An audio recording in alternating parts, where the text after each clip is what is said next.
kilala ko na Alma. Sa dami-dami niyang maraming pagbabago sa buhay ko. Lagi yan siya nandiyan. Sabi ko, lahat ng memories, lahat ng... Ano yung doon ko na lang pinaluan sa meron ko. Booking! Wala yung call. Pero ito lang ang pinaka-ano doon, ang isa sa mga hindi ko makakalimutan na nangyari sa nung mga kapatid. Wala, ito lang ako kumain ng corned beef. Puro corned beef. Remember?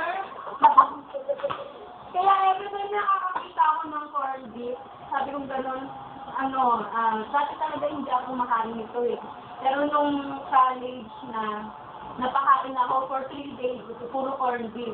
Magkakasama kami nun eh. Tapos isa pa sa pinaka-gusto ko, at hindi ko makakalimutan sa'yo, Yak na, tol? hindi, ayoko lang balang niyak. Thank you.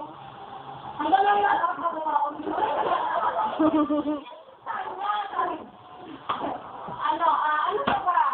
Lahat ng through ups and downs, lahat ng pagbabago, lahat ng, kasi aminado ko hanggang ngayon pasuhay pa rin, pero si Alma yung isa sa mga treasured friends na talagang sabi ko sobrang special sa akin. O, di ba? Yun lang.